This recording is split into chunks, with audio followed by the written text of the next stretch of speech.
네, 곽수산의 정치 라이브 화요일 오늘도 라이브로 인사드리도록 하겠습니다. 렛츠고! 박수, 의원님 박수 한번 쳐주세요. 아, 의원님 귀 막지 마시고요, 의원님. 아, 의원님. 아, 쫙 올려서 가야죠. 높은데? 안진걸 더 높은데요. 아, 실제로 안진걸 소장님이랑 풋살 같이 하면서 친합니다. 정말 네. 안 좋은 친구를 사귀었구나. 네. 다행히 그래도 침은 안 튀네요. 네. 네. 자, 어쨌든 지금 뭐 소개해드리기 전부터 두 분이 같이 이야기를 나누고 계시지 바로 만나보도록 하겠습니다. 오늘 전반전 함께하실 두 분인데요. 양문석 의원님 그리고 박진영 평론가 두 분 모셨습니다. 어서 오세요. 네, 안녕하세요. 박진영입니다. 네, 의원님도 인사 한번 해주시죠. 박진영 인사하는데 양우석이 뭐예요? 예, 안녕하십니까. B급 정치인 양우석입니다. 에이, 아 B급 정치인 무슨 의미입니까, 의원님? A급이 안 되는 B급. 에이, 아니죠. 그 박진영이 저보고 그래요. C급이라고 안 해서 다행이다.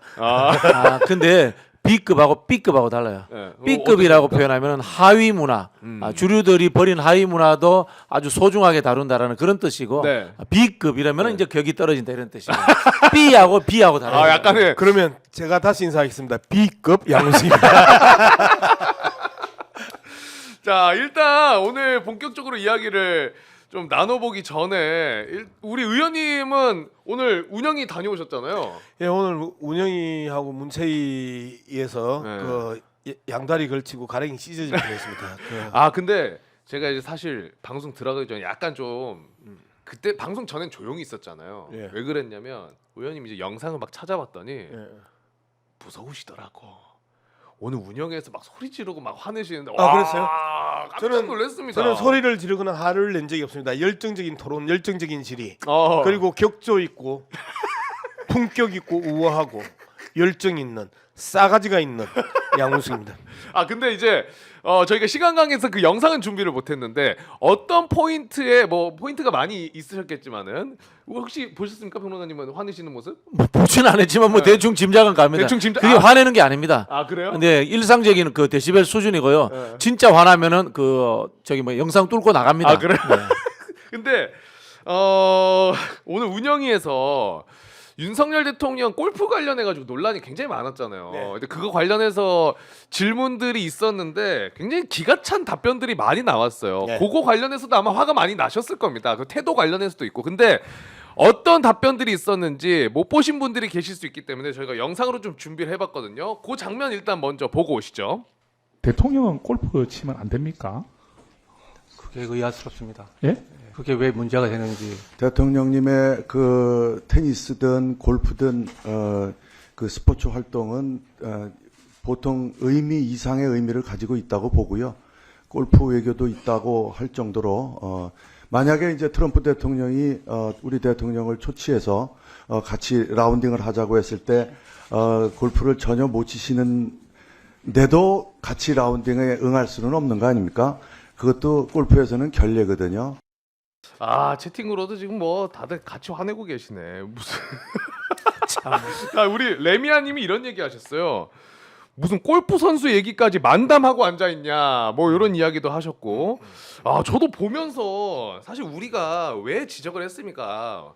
그래 골프 칠 수 있다고 쳐도 일단 11월에 골프 친 게 걸렸을 때.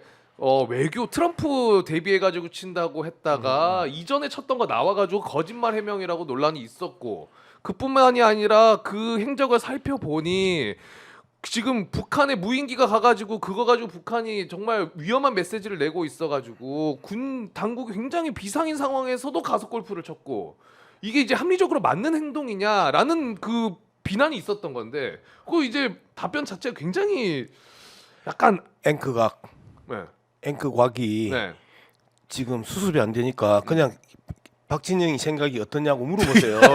아니 이제 아니, 상황을 이런 설명드리는 거는 거예요. 다 네, 우리 시청자들이 다 그 정도는 알아요. 알고 있는데 네. 이제 한 번 더 깔끔하게 정리를. 그거 저는 우리 홍철호 수석께서 김포망신 다 시키고 계신다. 김포망신. 예, 이런 생각이 들고, 저 국회의원은 그 동네가 어디예요? 동네 가면 좀 부끄럽지 않은가 모르겠어요. 저런 말하고. 저런 얘기하는 저런 게. 분들이 어떤 분들이 가면요, 밀폐된 공간에서 윤석열 대통령이 방구를 껴서 각하 시원하시겠습니다, 이런 말할 사람들이요. 그게 이제 그 대통령이 뭘 하든 칭찬하고 아부할 사람들이니까 그러니까. 뭐 그런 생각이 들고요. 홍철호 수석 이야기하잖아요. 대통령의 스포츠는 스포츠 이상이다. 맞지요. 일 안 하고 골프 치니까 국정 파탄, 국정 무시, 국정 팽개치기 아무 일 하지 말자. 골프나 치자. 어허. 할 줄 아는 거 없으니까. 아, 그 의미입니다. 예. 그게 의미 이상의 의미다. 네네. 박진영 평론가가 더 화를 내니까 네. 내가 의외로 차분해지네요. 아니 근데 의원님이 지금 이제 뒤에 나중에 영상 찾아보시면은 뭐 장난치냐고 하면서까지 화를 많이 내셨어요, 의원님. 근데 지금 저 양반이 지금 정무수석이잖아요. 그렇죠, 정무수석. 정무수석이 초치라는 단어를 해요. 초치. 초치. 트럼프가 초치하면 우리 대통령을 초치하면 초치라는 거는요. 외교관을 정부가 그 징벌적 성격과 망신주기 성격을 가지면서 부르는 게 초치예요. 맞아. 우리가 뭐 어. 불만 있을 때 어디 대사를 초치했다. 그렇죠. 이런 표현 쓰잖아요. 그리고 저 단어를 쓰잖아요. 두 번째, 기본적인 학습이 안 돼 있는 사람들이에요. 지난번 운영위 때 정진석 비서실장이 초대를 예, 예. 초치라는 단어를 써가지고 지적을 받고 어. 또 그 망신사를 뻗쳤단 말이에요. 네. 저 정도의 언어 실력과 언어 수준과 그 다음에 그 정무적 감각을 갖고 있는 사람이 정무수석을 하고 있다라는 부분에서 상당히 그 심각한 문제가 있고요. 그 다음에 테니스든 골프든 그 골프 외교도 있고 이제 이렇게 하면서 테니스하고 골프를 슬쩍 섞어요. 맞아. 그 섞은 거 지적하시더라고. 예. 그 어떤 의미가 있는 거예요? 동영상 그 PD가 그 들어주시겠죠, 뭐. 아니 그 뒷부분이 없어, 의원님. 없어요. 저희가 시간 관계상 그 아까 편집을 그- 못했어요. 죄송하지만. 이 골프하고 테니스를 슬쩍 섞으면서 테니스 치는구나 골프 치는구나라고 이제 이야기를 하는데 이 골프가 어떤 문제가 있었냐면 기억나시죠? 홍준표가 수해 골프 쳐가지고 네네. 당원권 정지 10개월을 먹습니다. 아 맞아요, 맞아요. 예. 기억납니다. 네. 이게 국힘당 그 윤리 강령에서 이 골프와 관련해 가지고 딱 집어서 그 이 벌칙을 주는 조항을 만들어놨단 말이에요. 제 22조 말씀하시더라고, 그렇죠. 의원님이. 예. 22조에 골프를 딱 찍어서 이 국가적 대사가 있거나 국민들이 맞아요. 슬퍼하는 일이 있었을 때 함께 슬퍼하지 않고 그 골프 치러 간 놈은 당원권 정지 등 많은 그 징계를 줄 수 있다고 하는 게 우리가 만든 이야기, 우리가 지어낸 이야기, 우리가 정치적으로 공격하기 위한 내용이 아니고 그럴 때 그 홍준표가 수해가 나는 날에 골프 치러 가가지고 10개월 당원권 정지를 때린 그 당에서 이틀 전에 대국민사가 정확하게 대국민 개사과를 한 거죠. 그리고 네. 그 장문의 기자회견을 했었죠. 그리고 거기에서 온갖 거짓말들이 3일 동안 다 까발려졌죠. 그렇죠. 상습적인 거짓말쟁이 윤석열 대통령의 그 행태가 있었던지 이틀 전이고 그리고 계속 오물풍선이 그 여의도까지 날라오는 그렇죠. 그 상황에서 골프를 쳤는데 주말에 골프 쳤는데 그게 뭔 문제냐? 골프든 테니스든 대통령도 칠 수 있지. 골프 외교 강아지 풀 뜯어먹는 소리 하고 있네. 무슨 골프 외교예요?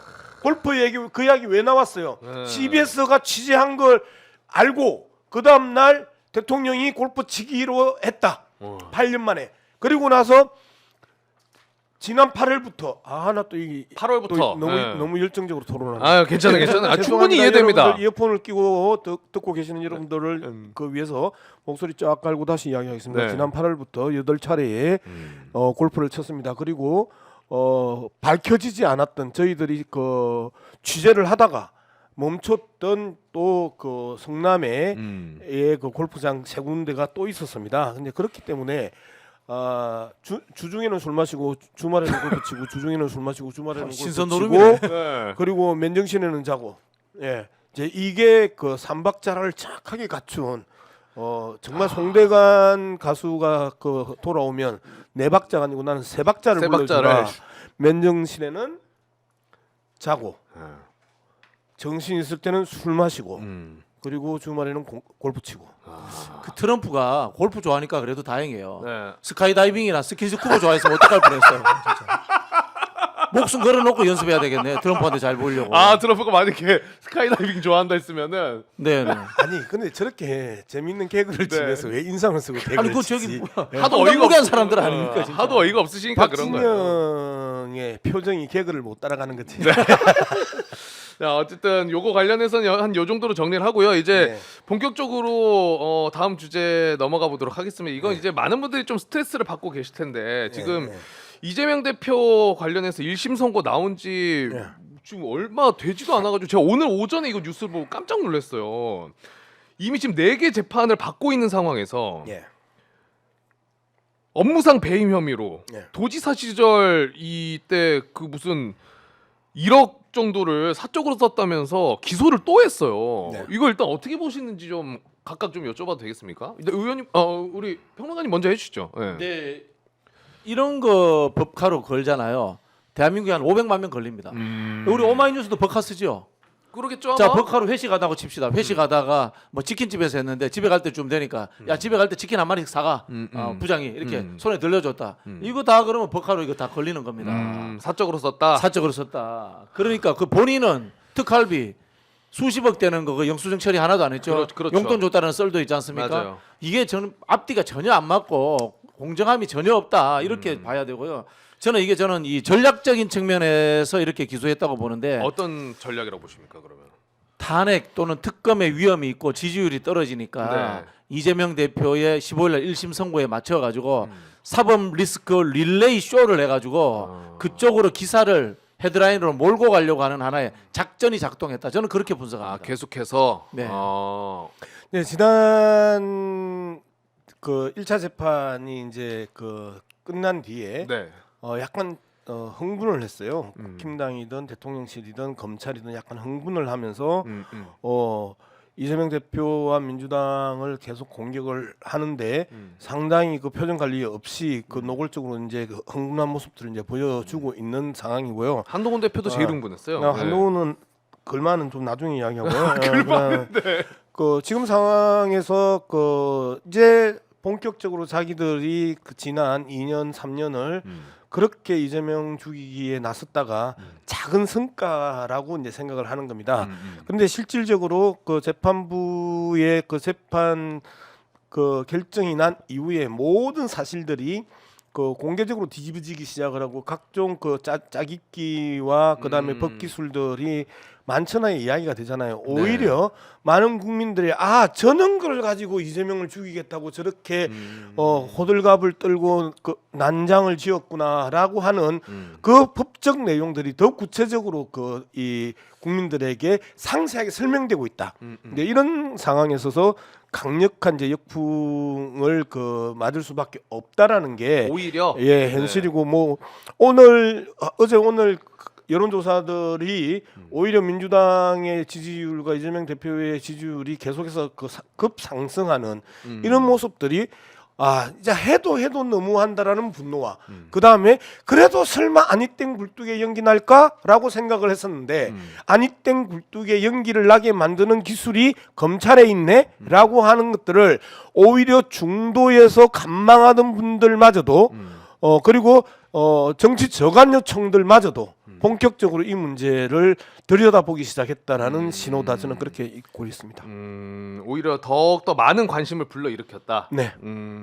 그러면 지금 이 634 원칙 있지 않습니까? 근데 법원행정처에서도 그 634 원칙 그러니까 1심은 6개월, 2심, 3심 각각 3개월 이내에 해결해야 된다. 네. 요 이제 원칙이 있는데 행정처에서도 요거를 권고하는 취지로 법원에 보내기도 하고 그래서 요게 진짜 그대로 지켜질 것인지 아니면은 조금 더 길어질 것인지에 대해서 궁금해하는 분들도 댓글로도 있거든요. 어떻게 보십니까? 네?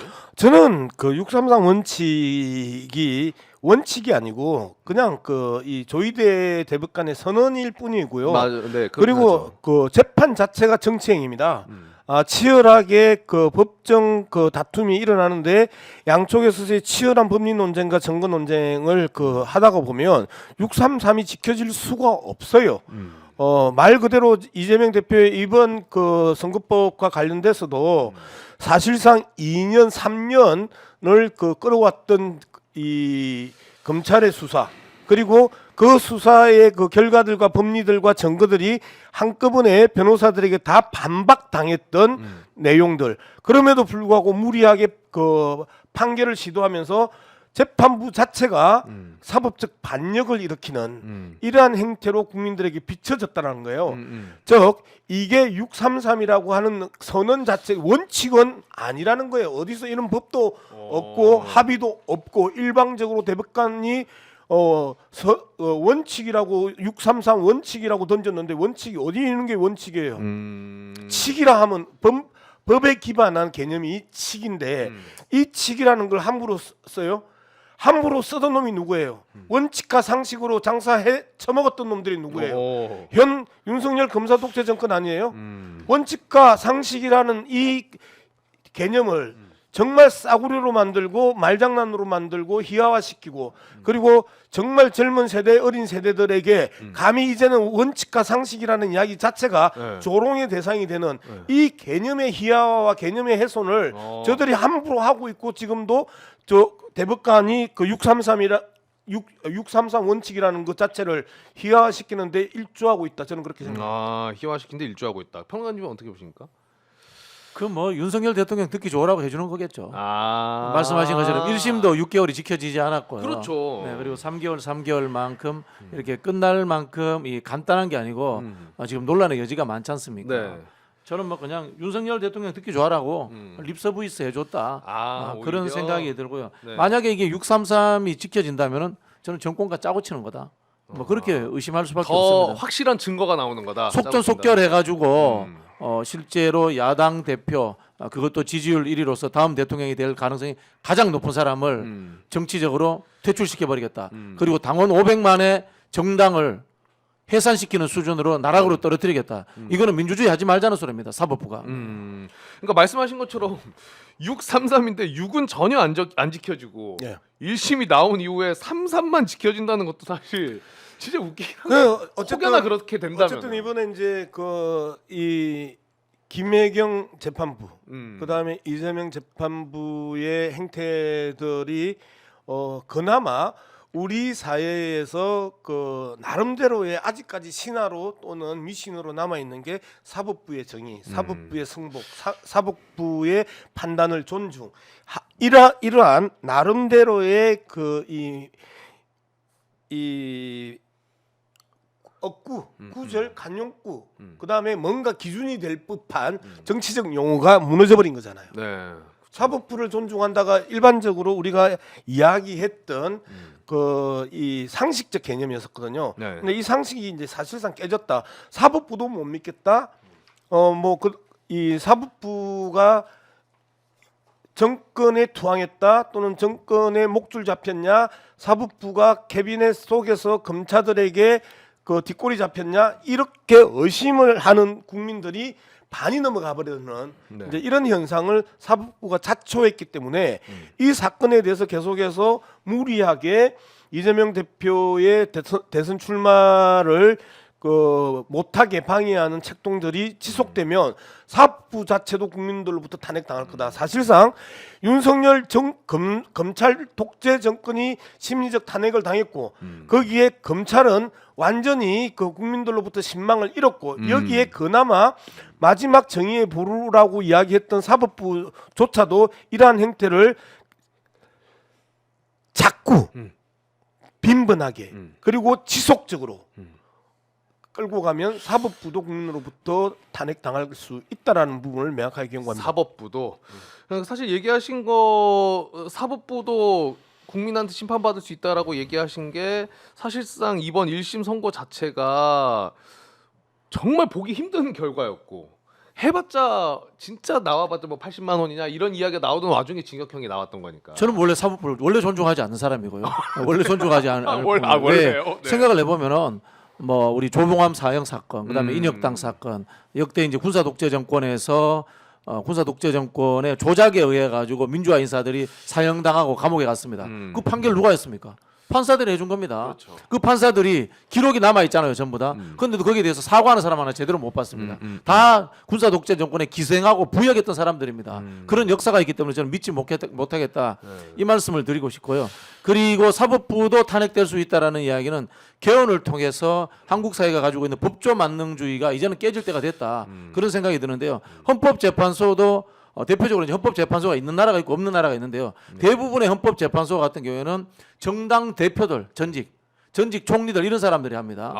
그리고 선거관리위원회는 제가 문 똑똑 두드리면 문 열어줍니다. 프랑스 선관위원장이. 그래요? 임의 조직입니다. 임의 조직. 잠시 모여서 하는 조직인데 우리나라 헌법기관으로 되어 있단 말입니다. 거기 또 다 법관 들어가 있어요. 법관 과잉의 시대에 살고 있고요. 그리고 더 근본적인 문제는 대한민국이 민주공화국인데 우리가 이제 공화적 질서라는 것은 화합과 통합을 이야기합니다. 그걸 이제 사법부가 하라고 만들어 놓은 거란 말이에요. 근데 이걸 없애버리고 상원에서 하게 되면은 법조는 진짜 법률적 판결만 하고 공화적 질서를 유지하는 민주주의에서 빠져나가는 상황이 만들어져요. 저는 개헌을 통해 가지고 사법부를 원래의 법을 해석하고 집행하는 수준으로서 저는 돌려줘야 된다고 봅니다. 과잉입니다. 대한민국 사법부 과잉입니다. 헌법 자체가. 이미 지금 과잉의 상태다.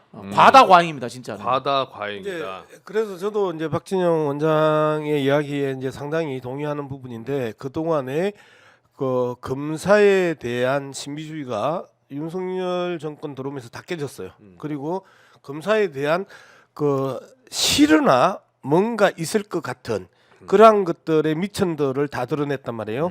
그다음에 이제 그나마 남아 있던 그 신비주의의 그 이 요소 하나가 판사 영역이었는데 네. 판사의 그 미천도 사실상 연속 이연 두 분의 정치 재판 속에서 이제 그 미천이 구체적으로 드러나기 시작했다라는 부분이고요.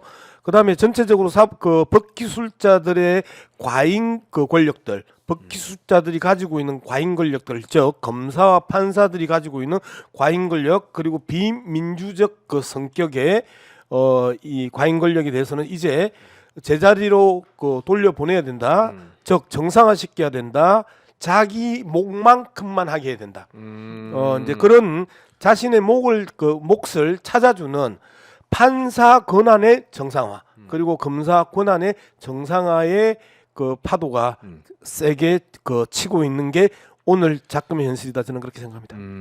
그럼 이 상황에서 제가 이거 조금 아픈 말씀을 드려야 될 수밖에 없는데 이제 만약에 지금 현재로서만 보면은 네. 2심과 대법원에서 이게 혹여나 뒤집기 힘든다라는 가정을 했을 때 그러면은 이재명 대표도 지금 사법부가 내린 판결 그대로 정치적으로도 굉장히 힘들어진 상황이고 네. 그리고 민주당은 선거 비용 400억을 넘게 이제 반납을 해야 되는 네. 상황이잖아요. 네. 그럼 이거를 그런 사태가 오지 않기 위해서 이제 민주당이 어떻게 좀 역할을 계속 해 나가야 되는지가 조금 궁금해요. 일단 외부에서 바라보는 시각을 한번 들어보죠.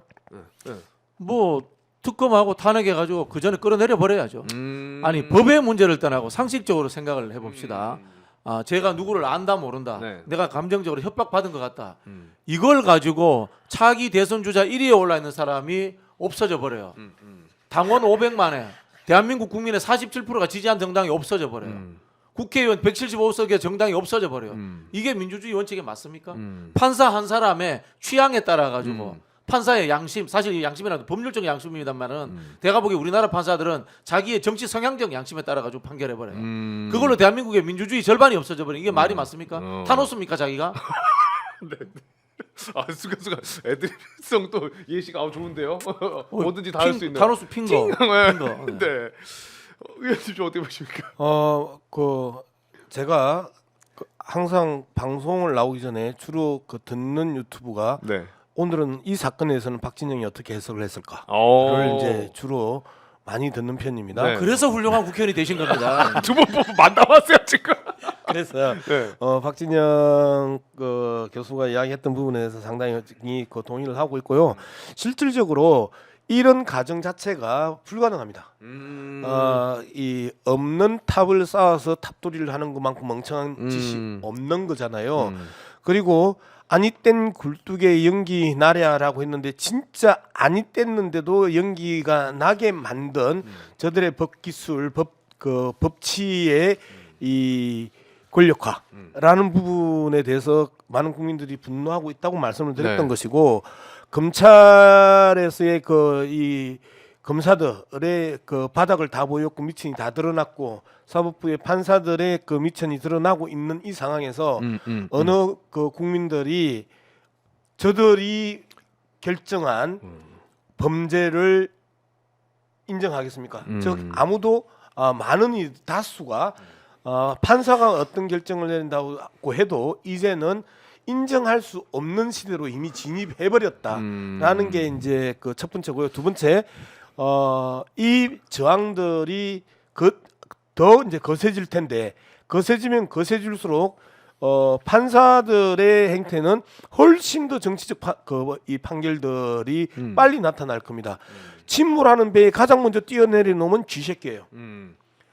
그 이상으로 판사들이 정치적인 그 흐름에 민감하다라는 거예요. 그래서 판사들은 욕을 덜 먹었던 거고 무식하고 무지막지했던 건 검사들이에요. 그래서 검사들이 엄청나게 욕을 많이 먹었던 거예요. 그런데 이 두 집단들이 갖고 있는 기본적인 속성, 법치라는 기술 속에 자신들의 온전, 안위 그리고 자신들만의 행복을 추구했던 부분들이 이제는 다 드러났기 때문에 우리 국민들이 쉽사리 판사들의 결정에 대해서 동의할 수 없을 것이다. 그리고 그 판사들의 결정에 대한 구체적인 증거와 법리의 합리성 정도는 이제는 우리 국민들이 판단할 수 있을 정도로 정치 고관여청뿐만 아니고 저관여청 소위 말하는 중도에 있어 이쪽 저쪽을 쳐다보고 있는 많은 국민들조차도 판단할 수 있는 지적 능력을 가지고 있는 국민들이기 때문에 이런 그 이 전제와 가정은 의미 없다. 저는 그렇게 생각합니다.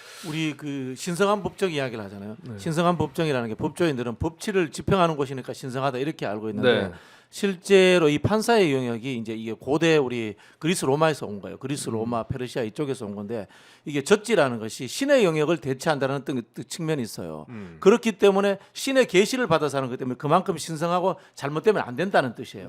고대 페르시아에서는 어떤 일이 있었냐면은 고의적으로 판사가 판결을 잘못 내리잖아요.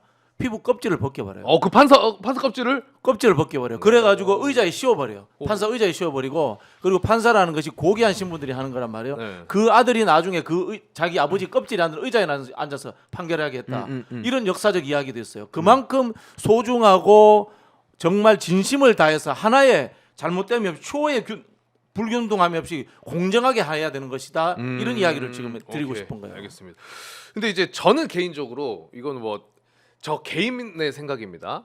오늘 오전에 뉴스를 보면서 곰곰이 생각을 해보다 보니까 그런 생각이 들더라고요. 이재명 대표의 지금 1심 선고나 이 기소 관련해 가지고 사법부가 얼마나 잘못됐고 이게 무슨 해석이며 이제 이런 해석들이 많이 있었잖아요. 선고 이후에. 근데 이제 며칠 지난 이 상황에서 더 이상 이거를 계속해서 해석해내는 게 의미가 있을까? 왜냐 이거는 지금 이미 나와버린 거고 이제 지켜봐야 되고 당연히 민주당이나 이재명 대표 측에서는 대비를 잘 하겠죠. 2심도 그렇고 이걸 더 이상 방송에서 해석하는 게 의미가 있을까? 그래서 든 생각이 다시 돌아와 보면 한편에서는 우리가 이 납득하지 못하는 명태균 게이트부터 시작해서 오히려 사법부가 또 검사가 건드리지 않는 영역이 너무나 존재하고 증거들이 넘쳐난단 말이에요. 여기에 더 집중하는 게 오히려 나을 수도 있겠다. 이분이 저기 일요일 밤에 제가 하는 민주진영 TV를 보셨네. 제가 그 이야기를 했습니다. 아 그렇습니까? 네, 저 안 봤는데 이게 똑같습니다. 프레임 전환용이다. 실제로 윤석열, 김건희, 명태균으로 이어지는 국정농단 게이트가 그렇죠. 언론을 장악하고 있는데 이거 증거가 이재명 너무 사법 넘쳐. 리스크로서의 국면 전환이 될 수 있기 때문에 네. 우리가 분노하고 억울함에도 불구하고 이것들은 이 우리 민주당의 이 법조하시는 분들의 영역으로 좀 남겨두고 윤석열 그 특검, 김건희 특검과 탄핵 국면으로 빨리 옮겨가야 된다. 맞아. 그렇지 않으면은 이게 이슈도 전환되고 그다음에 보수층들도 결집할 수 있어요. 비슷한 이야기를 박지원 어르신도 하셨더라고. 네, 사실상 프레임 전환 자체가 불가능해요. 우리 당원들이나 지지자들이나 이 민주당의 우호적인 많은 국민들이 지난 목요일 날 재판 결과가 나오고 그날 하루 정도 상당히 혼돈과 불안과 걱정을 했어요. 그리고 금요일부터 그 각종 언론과 그다음에 유튜브를 보면서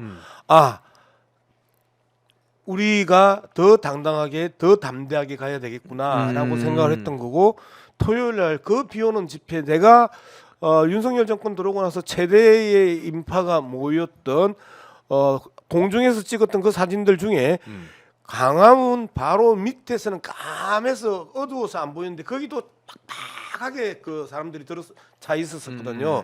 그리고 건너편에도 많은 사람들이 와 있었단 말이에요. 제가 거의 모든 전국 집중 집회는 다 나갔던 것 같은데 그 윤석열 정권 이후에 역대 최고의 인파가 이제 모였는데 그 비를 맞고 떨면서 끊임없이 이야기하는 게 우리가 여기서 흔들리지 않아야 된다, 지치지 않아야 된다, 저들에게 속지 말아야 된다라는 이야기였었고, 그 흐름이 그 사실상 한 이틀 그러니까 그 지난 목요일 날 당일과 금요일 날 약간 흔들렸던 그 민심들이 네네. 토요일 날 정상화와 함께 오히려 더 결집되는 결집됐다, 모습으로 오히려. 이제 나타났는데 이게 1,000만 서명 그 운동을 지금 하고 있잖아요. 네네. 목요일 날 안산에서 그 서명 운동을 했던 우리 오. 그 이 지역위원회 활동가들과 당원들 말씀들은 목요일은 많은 분들이 와가지고 많이 항의를 했다고 해요.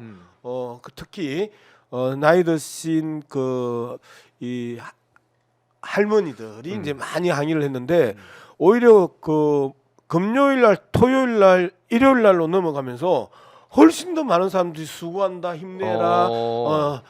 나도 그 이 며칠 전에 했는데 또 하면 안 되냐 하면서 더 결집되면서 이게 역풍이구나. 목요일과 주말의 차이가 좀 있었다. 완전 이제 있었죠. 왜?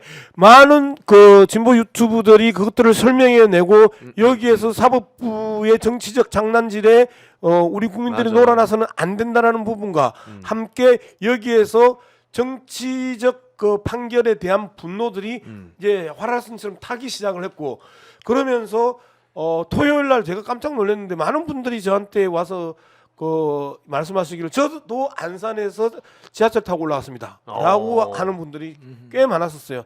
제가 이제 그 집회 나가면 웬만하면 마스크를 쓰고 있거나 모자를 쓰고 있거나 이제 이렇게 하면서 모르는 채 그 아닌 채 하는 그 채를 좀 하는데 그 어떻게 귀신같이 알아보시고 마스크를 쓰고 있는데도 그 양문석 박사님이시죠라고 이야기를 하면서 안산에서 왔습니다. 그다음에 뭐 처음으로 그 윤석열 정권 들어서 처음으로 집회에 참석했습니다. 그 전남 구례에서 왔습니다. 경남 합천에서 왔습니다. 이런 이야기들을 많이 하시는 그렇죠. 거예요. 근데 그 다 개별적으로 오신 분이에요. 쉬운 일이 소위 아닌데. 말하면 조직 동원이 아니고 자발적 그 집회 참여자들이 많이 나오신 거예요. 그게 제일 중요합니다. 이게 네. 저는 역풍의 전조라고 보고 그다음에 서명 운동 받는 과정에 있어서 계속해서 격려해 주시고 그 사이다 그 갖다 주시고 하시는 분들이 이제는 본격적으로 대반격의 서막들이 열리고 있구나라고 확인하는 과정이다. 저는 그렇게 생각합니다. 그럼 제가 요것만 하나 여쭤보겠습니다. 그 어쨌든 명태균 씨가 지금 구속이 돼 있잖아요.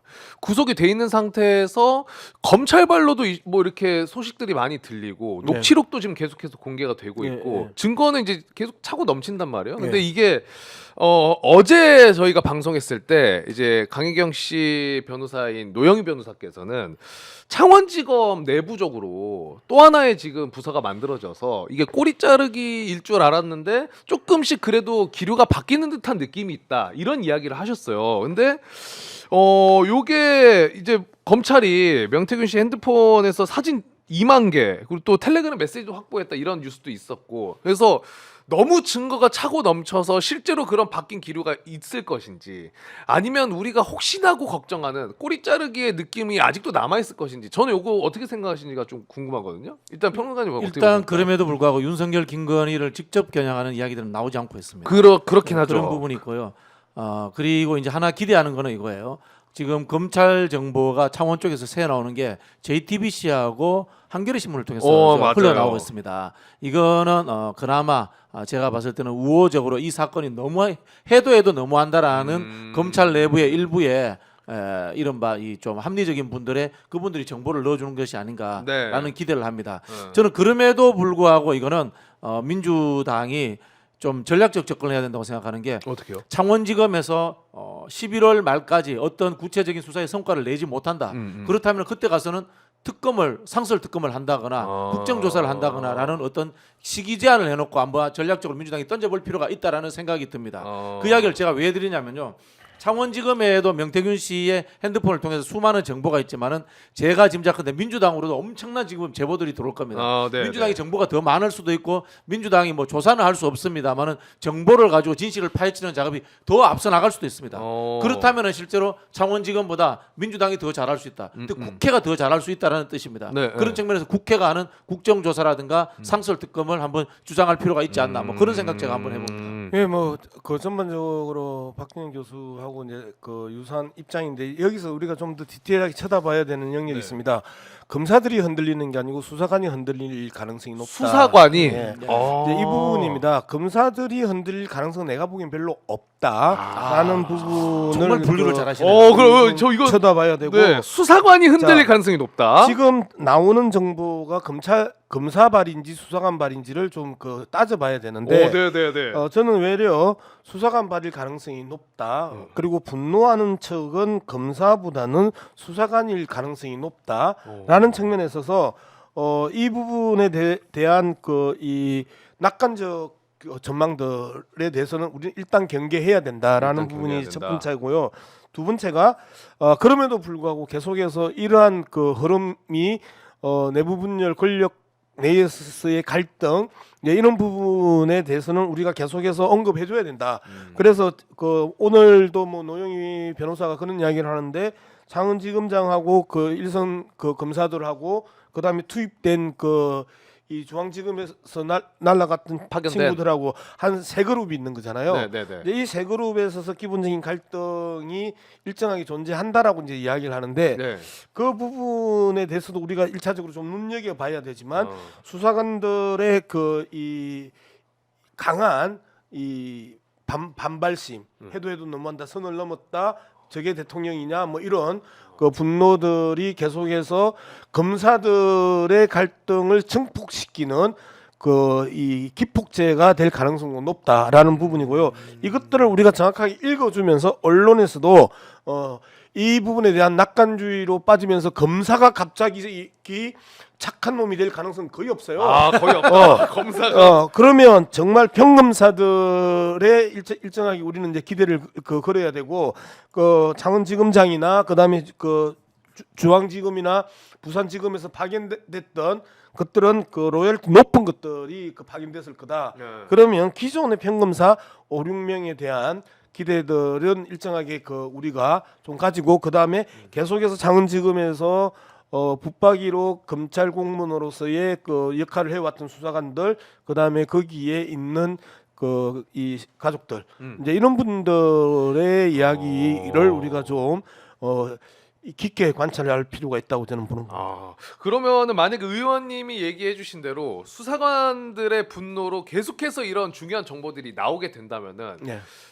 이 정보도 검사 입장에서도 아무리 버티려고 해도 어디서 나가는 거야 하면서도 이미 본물 터지듯이 나가버린 정보는 담을 수는 없잖아요. 그때는 어쩔 수 없이 울며 겨자 먹기라도 아니요, 이제 이게 그래서 우리가 계속 이 부분을 다뤄줘야 되는 게 국면이 조금씩 바뀌는 거예요.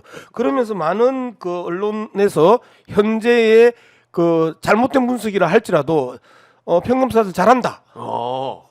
그 다음에 평검사들이 그 아직도 권력의 주구가 아닌 평검사도 있네. 이런 그 국민들의 기대, 검사에 대한 재평가의 기대치가 일정하게 투영되고 있는 게 어제 오늘의 여론 흐름이란 말이에요. 네네네. 그런 흐름들 속에서 그 평검사들과 수사관들의 코어, 공조 이런 부분들, 그다음에 자연스럽게 그 침묵적인 그 이 동행. 뭐 이런 측면들도 우리가 기대할 수 있는 지점 아닐까 저는 그렇게 생각합니다. 네. 칭찬은 평검사도 춤추게 한다. 칭찬. 좀. 네. 정말 야. 깔끔해. 내가 그 단어만 있었으면 이렇게 길게 이야기 안 해도 될 건데 그 중간에 자르고 들어와서 그렇게 좀 이야기를 하세요. 그럼에도 불구하고 저는 이 사건은 국회로 가져와야 된다라고 생각을 합니다. 국회로 가져와야 된다. 네네. 아. 어쨌든 사법부도 또 검찰도 다 믿을 수 없는 상황이 우리들 앞에 보여줬기 때문에 국민의 대표 기관인 국회가 최종적으로 하는 것이 맞습니다. 국회가 최종적으로 하는 그래서 것이다. 저는 이제 여기서 은근히 좀 자랑하고 싶은 게 그런 거예요. 어떤 자랑이죠? 우리에게는 박찬대 노종면이 있다.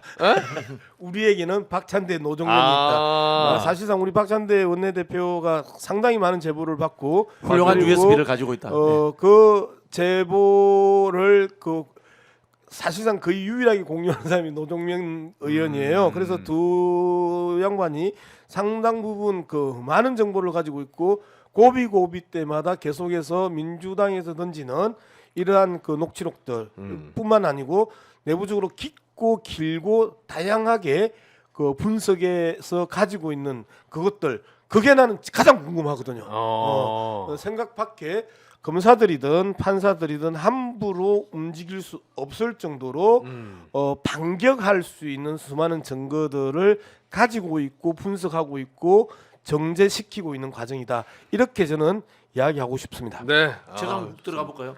11월 28일 날 예. 김건희 특검법 제2되는 국면 시점에 네. 육성 녹취록 터질까 안 터질까요? 누구 육성? 그 김건희나 윤석열 네. 육성이겠죠. 제가 끊임없이 노종면 의원한테 하나만 이야기해 주라. 이야기 안 해서요? 안 해줘요? 주라 하면 네. 기다리세요. 냉정하시네. 이게 이제 우리 박찬대 노종면조가 갖고 있는 철저한 보안 속에서의 그 활동이고요. 그렇기 때문에 저도 그 더 이상 그 이 요구를 하지 않게 되는 게 네. 우리가 이야기를 하면 또 방송에서 나도 모르게 그래 나도 또 나와버릴 수도 내가 있으니까. 술 한잔 하면서 개봉박두 뭐 이런 식으로 이야기를 해버릴 수 있는 거거든요. 그래서 모르는 게 이야기다. 모르는 게 약이다. 오케이 좋습니다. 알면 다치가 아니라 알면 흘려. 알면 맞아. 그러니까 내용을 얘기 안 하시더라도 그 개봉박두라는 말 한마디로 네. 또 김이 셀 수도 있으니까. 네, 맞아요. 네. 자, 시간이 저희가 거의 다 돼가지고 진짜 짧게만 저는 원래는 이제 마무리해도 되는데 그래도 한동훈 대표 얘기는 조금 간단하게라도 좀 여쭤보고 싶거든요. 지금 당원 게시판 논란도 계속해서 뜨겁고 네. 한동훈 대표는 뭐 가족 관련해가지고 어떤 뭐 아니다라는 말조차도 안 하고 있고 침묵을 좀 일삼고 있고 내부적으로도 이거 당무감사 해야 된다 아니면은 그냥 당무감사는 안 한다 그리고 경찰 쪽에서는 일단은 너네 서버 자료 보존하고 있어라 조사를 이제 들어갔다 그러고 이런 상황입니다. 근데 우리 의원님께서 올 초에 이미 한동훈 댓글단 의혹 제기를 하셨었어요? 그렇죠. 네. 저 이게 죄송하지만 잘 못 봐가지고 어떤 내용입니까? 그런 건 그 이 포털에 가서 보시고요. 그랬죠. 장해찬 양문숙을 고소하겠다고 이야기를 했어요. 그런데 한동훈 대표가? 예, 그 아직까지 고소를 못 하고 있잖아요. 아예 고소 자체 안 했습니까? 그렇죠. 그 장해찬도 뭐 며칠 전에 나와가지고 자기도 아직까지 고소를 안 당해서 상당히 서운한 모양이던데. 아 지금 또 때리고 있어요 장해찬이. 이제 이 측면이 하나가 있고요. 한동훈이 댓글 터지고 나서 갑자기 말이 많아졌어요. 원래 그 범인은 말이 많아질 수밖에 없어요. 그다음에 한동훈이 갑자기 윤석열을 향하던 하살촉이 오 맞아. 이재명으로 그 바뀌었어요. 아 의원님 정확합니다. 이 부분이 한동훈이 그 제대로 그 이 걸린 거야. 윤석열한테 드디어 걸린 네, 거야. 저도 그렇게 제대로 봐요. 이제 걸렸기 때문에 맞아. 그 지난 그 댓글 사건 이후에 한 번도 윤석열 향한 하살촉이 없었어요. 맞아. 이제 이 부분을 우리가 명확하게 좀 봐야 된다. 그다음에 한동훈에 대해서 그 제가 지난주에 썼던 글입니다. 한동훈 특검을 우리는 한동안 한동훈의 그 잽에 약간 그 속았던 측면이 있습니다. 네. 갑자기 제3자의 특검을 받을 수 있다 이러면서 맞아요. 8명 네. 정도를 우리가 김건희 특검에 그 필요한데 8명의 이 친한계 의인들이 있을까라고 하는 망상에 빠진 적이 있는데 제가 지난주에 단호히 이 망상이다라고 이야기를 했고 이거는 국민들 민중의 힘에 의해서 어쩔 수 없이 끌려 나와서 8명이든 80명이든 표를 찍게 해야지 이러한 정치 공작, 정치 작전을 통해서는 안 되는 일이다. 그리고 우리는 한동훈 특검을 다시 강력하게 가동해야 된다라고 하는 부분들을 이제 그 썼던 적이 있는데 한동훈에게는 지금 필요한 거는 민주당이 더 공세적으로 특검을 밀어붙이는 것. 한동훈 특검은 통과될 가능성이 높습니다. 한동훈 특검이라는 게 김건희 특검 말씀하시는 건가? 아니요, 한동훈 아, 따로? 조국 혁신당에서 이야기했던 시행령 아, 문제라든가 몇 가지가 네. 있죠. 네. 네. 한동훈 특검, 한동훈 그 개인적으로도 그 이 부모로부터 그 다음에 그 딸, 그 다음에 부인, 그 다음에 그 시행령, 그 다음에 휘발 영수증, 휘발 영수증 바로 이런 휘발 부분은 깜짝 놀랐어요. 예. 그 제가 아무리 열정적으로 이야기해도 욕을 웬만하면 하지 않습니다. 웬만하면 안 합니다. 네. 여러분 오해하시는 분들 휘발 영수증. 네. 박진영 TV 정도나 나가야 제가 그 정도 욕을 하지 다른 데서는 안 합니다. 네. 그래서 이런 휘발 영수증 이런 부분들로 그 한동훈 특검을 강력하게 그 밀어붙였던 조국 혁신당의 전술적 요인 이 부분들을 민주당이 적극적으로 안아받고 이제는 한동훈, 김건희를 그 쌍끌이 해 나가면서 윤석열을 완전히 고립시키고 윤석열을 끌어내리는 동아줄로 삼아야 된다는 게 저희 생각입니다. 네, 알겠습니다. 우리 평론가님 이제 시간이 저희 다 돼서 마지막으로 한 말씀만 해주시겠어요? 아니 제가 네. 밀정들 풀어가지고 네. 한동훈계가 몇 명인지 확인해봤어요. 2명이대요. 한동훈계? 예, 2명밖에 안 된대요 실제로는. 아 그래요? 특히 그 진모 씨밖에 없대. 한동훈 씨는 또 진 씨들하고 친해요. 진중권, 뭐 진종호, 뭐 이런 또 얘기 다 하시면 예, 어떡해? 댓글에도 뭐 그런 분들 이름이 많이 나왔잖아요. 네. 한동훈 대표가 우리 이른바 고자질쟁이, 고발쟁이 아닙니까? 네. 고발쟁이인데 고발 안 하잖아요. 그렇지, 그럼 이거 안 뭔가 하더라고. 캥기는 거예요. 저는 한동훈 대표 일가의 가능성이 높다 이렇게 보고요. 만약에 이게 사실이 아니면 한동훈 대표는 개인정보 유출로 고발해야 돼요. 안 하잖아요. 그렇죠. 그럼 반대의 경우입니다. 그럼 보면은 한동훈 대표 가족들에 의한 업무 방해일 가능성이 높다. 가능성이 자, 민주당 같았으면 벌써 압수수색했습니다. 검경 왜 국민의힘 압수수색 안 합니까? 네. 제발 공정하게 집행하세요. 네. 특검을 그 피하는 놈이 범인이다. 네, 네. 윤석열 말이에요. 그러면 인정을 하거나 그 수사 촉구를 하거나 한동훈은 둘 중에 하나를 해야 돼요. 네. 침묵하는 놈이 범인이에요. 침묵하는 놈이 범인이다. 아 좋습니다. 지금 우리 또 어르신 한 분이 지금 서 계시다가 지금 또 다리 아파서 들어가셨거든요. 저희가 일단 시간 관계상 오늘 여기서 마무리하고 좀 오늘 괜찮으셨습니까, 의원님? 아니요, 저는 박진영하고 하면 말이 많아져요. 그럼 두 분을 이렇게 붙여 드려야겠네, 웬만하면. 근데 이 시간이면 야식 같은 거 준비해 줘야 돼요. 아, 그럼 이게 애매한 시간이에요. 그럼 다음에는 어떻게 족발에다가 맥주 한잔 하면서 할까요? 또 나오고요. 네, 그러세요. 네. 은근슬쩍. 자, 어쨌든 오늘 늦은 시간 함께 해주신 양문숙 의원님 또 박진영 평론가 두 분 너무나 감사드리고요. 다음 시간에 또 함께 해주시면 감사하겠습니다. 고맙습니다. 네, 감사합니다.